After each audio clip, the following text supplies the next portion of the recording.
Putin की एक जबरदस्त एंट्री होती है और वो एंट्री इतनी जबरदस्त है कि उससे अमेरिका खुद ये सोचने पर विवश होगा कि कभी भी अपने दुश्मन को अधमरा नहीं छोड़ना चाहिए। ये सवाल इसलिए खड़ा हो रहा है क्योंकि कहीं ना कहीं आज अमेरिका की छोड़ी हुई जगह पुतिन के लिए मेन पिच बनने जा रही है। जी हां, चर्चा है तालिबान और रूस के बीच हुए डिफेंस पैक्ट की। चर्चा है जिस तालिबान को अब तक दुनिया के किसी देश ने नहीं पहचाना, जिसने रिकॉग्नाइज नहीं किया। रूस ने ना केवल उन्हें रिकॉग्नाइज किया एज ए कंट्री हेड, साथ ही साथ अब उनके साथ डिफेंस पैक्ट भी कर लिया है।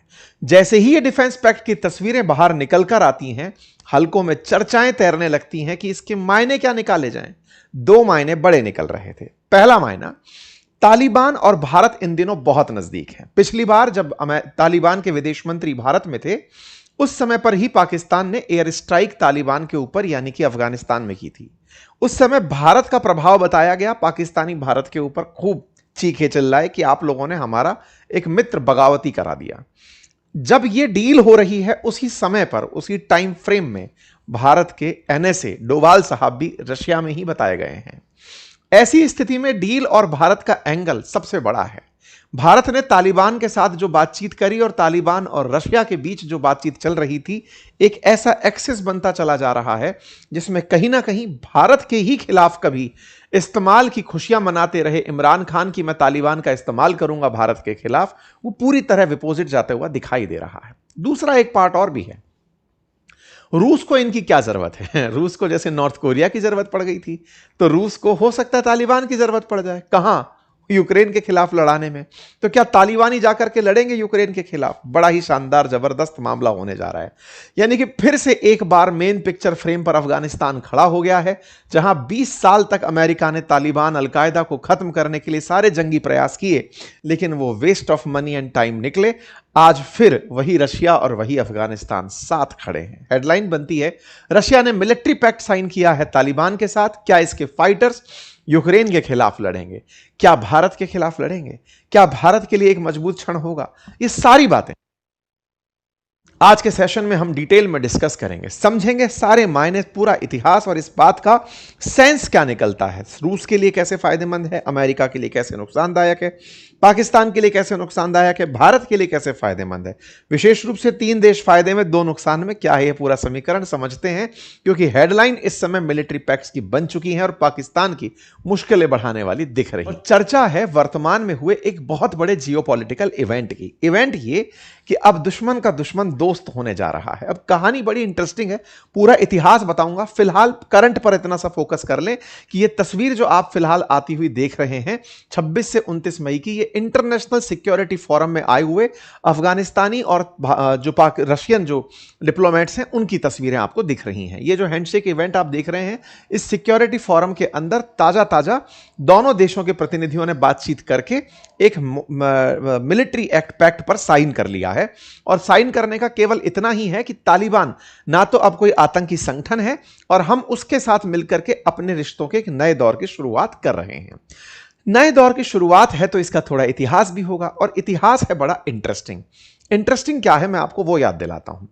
असल मायने में जैसे आप लोग आजकल ईरान सुन रहे हैं, हर दूसरा व्यक्ति ईरान का एकदम जानकार हो गया होगा, वैसे ही समझो उसी दौर में अफगानिस्तान का भी टाइम पीरियड चल ही रहा था।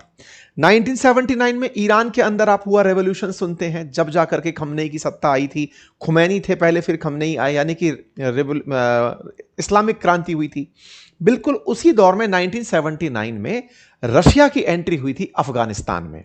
और रशिया की जब एंट्री हुई थी ना, तो चूंकि अमेरिका को ईरान से भगाया गया था और ईरान अफगानिस्तान पड़ोसी हैं, जब रेवोल्यूशन हुआ था ईरान के अंदर तो अमेरिका बड़ा बेइज्जत होकर गया था। और उधर उसके पड़ोसी देश अफगानिस्तान में रूस की एंट्री हो रही थी। इस बात से अमेरिका बड़ा ह्यूमिलिएटेड फील करता था। उस सोवियत रूस को, उस समय रशिया नहीं हुआ करता था, सोवियत रूस हुआ करता था, उसको भगाने के लिए अमेरिका ने अफगानिस्तान के ही कुछ लोकल बच्चों को, जो पढ़ने वाले बच्चे थे, उन्हें, जिन्हें तालिब दी जाती थी, जिन्हें आज आप तालिबान कहते हैं, उन्हें मुजाहिदीन बनाया, उन्हें लड़ने के लिए भेजा, पाकिस्तान को साथ में लिया, अमेरिका ने उन्हें पैसा दिया, सब मिलकर के अफगानिस्तान के अंदर एक अनरेस्ट पैदा किए कि सोवियत रूस को यहां से निकालो। ये वैसी वाली बात है ना कि दोस्त टॉप कर जाए तो बुरा लगता है।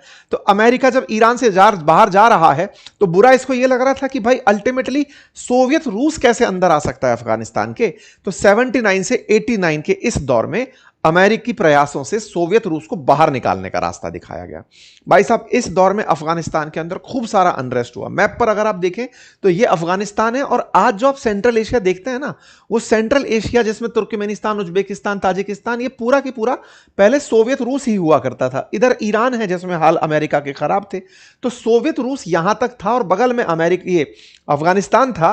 तो अफगानिस्तान में सोवियत रूस की जो एंट्री हुई थी उसे भगाने के लिए खूब सारे प्रयास हुए, और इन प्रयासों का परिणाम यह निकला कि यहां से सोवियत सेनाओं को हटाया गया।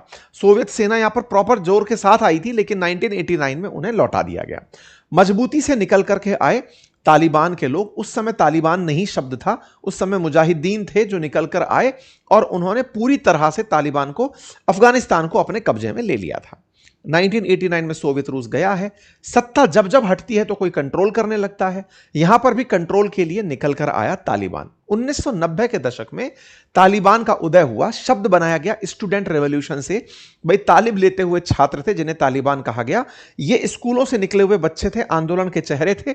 इन्होंने अफगानिस्तान पर शासन करना शुरू कर दिया था। अब ध्यान से समझना, 89 में सोवियत रूस को भगाया गया है। 91 में सोवियत रूस 15 देशों में टूट गया था, यानी कि शीत युद्ध खत्म हो गया था, अमेरिका जीत चुका था। अब 90 से लेकर के जब तालिबान, जिसके खून लग चुका था मुंह पर, जिसने सोवियत रूस को 10 साल के संघर्ष के बाद भगाया है, उसके लिए दुश्मन नहीं बचा। क्यों? क्योंकि अब तक बिल्कुल बॉर्डर पर था। आप अगर मैप पर देखेंगे ना तो देखिए, ये था अफगानिस्तान, इसके बॉर्डर पर तुर्कमेनिस्तान, उज्बेकिस्तान, ताजिकिस्तान, ये रूस ही तो था, सोवियत रूस ही था। अब सोवियत रूस खत्म हो गया, तो सोवियत रूस की जगह अब कौन से देश हैं? अब तो ये कोई और देश आ गए जिन्हें आज सेंट्रल एशिया कहते हैं, क्योंकि वो 15 देशों में टूट गए, छोटे छोटे देश निकल गए। तो इनसे ये क्या लड़ेंगे? इनका दुश्मन खत्म हो गया, और जब दुश्मन खत्म हो जाता है ना तो वो आत्मघाती रूप ले लेता है। तो तालिबान वालों ने 1990 से लेकर के 96 तक पूरी तरह से कंट्रोल किया। मतलब एक तरह से 96 तक तालिबान ने अफगानिस्तान पर कंट्रोल करके कि यार बढ़िया शासन करेंगे, बढ़िया शासन करेंगे। लेकिन शासन क्या करें? दुश्मन विहीन कोई व्यक्ति जिसने हर दिन युद्ध लड़ा हो, उसके पास शासन करने के लिए ऑप्शन नहीं। अब वो क्या करे? तो भाई साहब, इन्होंने फिर धीरे धीरे सत्ता के अंदर एंट्री करके अमेरिका से ही, जिससे सीखा था, उसी के खिलाफ रणनीति बनाना शुरू किया कि असली दुश्मन वो है। क्योंकि सोवियत रूस लगा हुआ था इनको समझाने के लिए कि बेटा देखो, हम तो टूट ही गए, हमको तोड़ने वाले ये थे, तुम्हारी तो बिसात ही क्या है, कोई बात नहीं। इस बीच में अलकायदा निकलता है। अलकायदा आता है और आकर ओसामा के नेतृत्व में फोड़ देता है बम ले जाकर अमेरिका में। अमेरिका तिलमिला जाता है कि जिनको हमने सिखाया वो हम पर गोला फेंक दिए। अमेरिका 2001 में अफगानिस्तान आता है और कहता है तालिबानियों से कि हमें सारे जो अलकायदा वाले आतंकी हैं वो सौंपो। तालिबान ने कहा नहीं सौंपेंगे, ना तो ओसामा सौंपेंगे ना अलकायदा। सब एकजुट हो गए, और एकजुट हो गए तो अमेरिका इनको मारने के लिए चला आया। बाकायदा उस समय नाटो फोर्सेस वगैरह सबको उठा करके कि चलो भाई अफगानिस्तान को खत्म करेंगे। 20 साल तक खत्म ही करता रहा। 2020 में जाके फाइनली अमेरिका को निकल के जाना ही पड़ा। अमेरिका और तालिबान के बीच में समझौता होता है कि भाई हम नहीं खत्म कर पाए, अब हमें वापस जाना होगा। ट्रंप का शासन था, ट्रंप जाते जाते अफगानिस्तान से कि भैया चलते हैं, तुम्हारा सत्ता तुम्हें ही मुबारक। जो तालिबान 96 तक था, 2001 से लेकर के 2020 तक अमेरिकियों का आक्रमण झेला, 2020 में पूरी तरह सत्ता को पा लिया। 2021 में अमेरिकी सेना निकल गई और उसके बाद तालिबान का शासन 15 अगस्त 2021 को पूरी तरह प्रवेश मिल गया काबुल के अंदर तालिबान का। मतलब 5 साल पहले शासन किया और अब आकर के इन्होंने शासन फिर से शुरू किया। ठीक है साहब, अमेरिका चला गया। अब अमेरिका चला गया तो मैंने यही तो कहा, सिखाया अमेरिकियों ने ही था कि तुम सोवियत रूस को भगाओ। उन्होंने सीख करके अमेरिका के खिलाफ ही सारी तकनीक बनाई, अलकायदा के साथ मिलकर के। अलकायदा को मारने के लिए 20 साल तक अफगानिस्तान में छेद किए, लेकिन अब अफगानिस्तान जब छोड़कर गए तो तालिबानियों ने अमेरिकियों के ही सारे असलहों को कंट्रोल में कर लिया। आज की क्या कहानी है? आज अमेरिका फिर से पूरे क्षेत्र में अनरेस्ट पैदा कर रहा है। ईरान उठाकर देख लो, यूक्रेन उठाकर, गाजा उठाकर, सब जगह यही हाल चल रहा है। तो ऐसी स्थिति में अब रूस की फिर से वापसी होती है। वापसी किस बात पे? कि आओ, आप तालिबानी हो, आपको अंतरराष्ट्रीय स्तर पर अमेरिकी दबाव में कोई भी देश मान्यता देगा नहीं, मैं आपको मान्यता दूंगा। हुआ भी यही।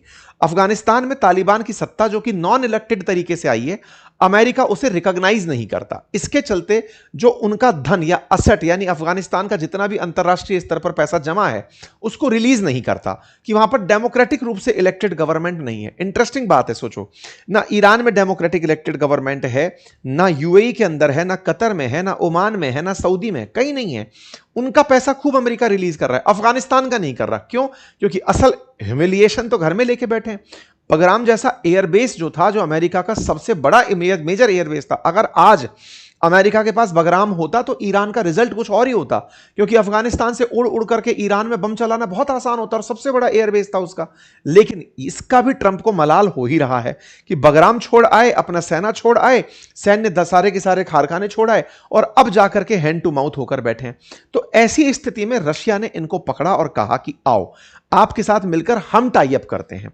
रूस ने तालिबान के साथ संबंध सुधारे। इतना ही नहीं, इनके बीच में तेल, पेट्रोलियम उत्पाद, गेहूं की आपूर्ति, इनको लेकर के व्यापार की बातें हुई। 2022 में अफगानिस्तान तालिबान ने रशियन ऑयल प्रोडक्ट्स और गैस के लिए डील करी। 2025 में रशिया ने अफगानिस्तान के ऊपर लगे हुए जो बैन थे ना कि एक टेररिस्ट ऑर्गेनाइजेशन है, वो हटाया कि तुम कोई टेररिस्ट नहीं हो मेरी नजर में, अब तुम सत्ता के हकदार हो। रूस पहला ऐसा देश बना जिसने अफगानिस्तान में तालिबान की सरकार को पहचाना 2025 के अंदर। 2025 की इस घटना को हमने कवर भी किया था, आप उसे देख सकते हैं, पुराने वीडियोस में ये डला हुआ है। 2025 के जो ये समझौते थे, आज उसके बाद का नेक्स्ट लेवल पॉइंट है, और वो क्या है कि अब हम आपके साथ डिफेंस पैक्ट कर रहे हैं।